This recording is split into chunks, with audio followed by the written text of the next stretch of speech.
Jonnie-Ryan, the man with the discernment of a malfunctioning compass, forever spinning in circles, never pointing in the right direction. He's a walking contradiction, holding himself up as a bastion of theological knowledge, but his understanding is as shallow as a puddle on a British summer's day. One minute he's espousing the doctrines of Calvinism. The next he's quoting Anglican catechism, like it's the gospel truth. If you listen closely, you'll hear him spouting Presbyterian theology, yet by Tuesday he's practically Buddhist. You never know which Jonnie-Ryan you're going to get. What makes Jonnie-Ryan particularly entertaining, in the tragic laugh, at the clown sort of way, is his unrelenting ability to fall for every lie, every rumor, and every bit of gossip that's tossed his way. He's the sort of chap who will hear something in passing like, oh, the vicar's got a new dog. And by the time it leaves his mouth, it's transformed into the vicar's been possessed by a demonic schnauzer and leads a cult in the rectory. Truly, his ability to twist even the most mundane detail into scandalous gossip is a gift, or rather a curse. The spirit of error doesn't just haunt him. It's practically renting a room in his head. Jonnie-Ryan is the personification of the warning found in Proverbs 6:16-19. Someone who sows discord among brethren, driven by a love for lies. His gossiping might seem innocent to some, but it's as damaging as a wasp's sting, leaving chaos in its wake.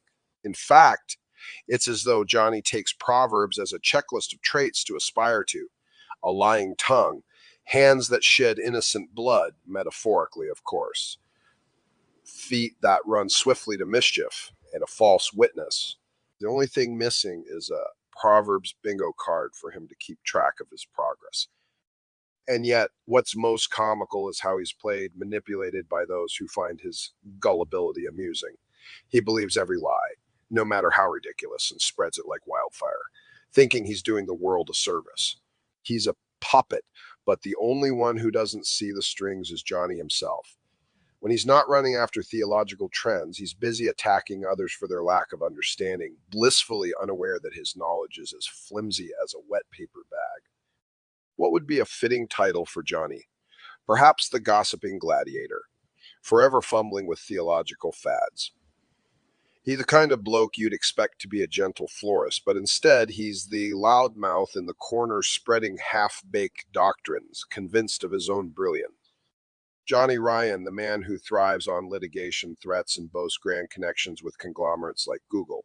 It's a wonder he hasn't announced his plans to buy out Silicon Valley entirely, such as his inflated sense of power. One moment he's drafting imaginary lawsuits. The next he's flexing his influence, all the while failing to realize that his threats hold as much weight as a soggy crumpet. Oh, and let's not forget his favorite pastime, doxing. When someone dares cross his path, he responds with a level of vindictiveness that would make even a vulture blush.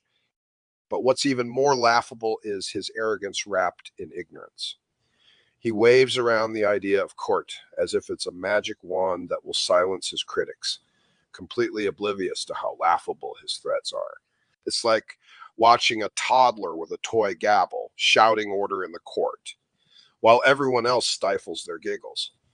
The idea that Jonnie-Ryan thinks he can rally the legal system for his petty squabbles is almost as funny as his supposed corporate connection. Google must be shaking in its boots, no doubt. In his eyes, doxing is his trump card, his piece de resistance when he runs out of logical arguments, which, let's face it, is pretty much immediately. He collects names, addresses, and whatever other crumbs he can find, unleashing them like a petty scored bully who has nothing better to do. The grand irony, of course, is that he wields this tactic not out of strength, but out of fear. For beneath his bluster, Jonnie-Ryan is nothing more than a paper tiger, hoping his puffed up threats will intimidate those around him. But all he really does is highlight his own insecurities. As for his conglomerate connections, well, let's just say Google might need some time to recall Jonnie-Ryan in their database. Probably somewhere next to Bigfoot and the Loch Ness Monster.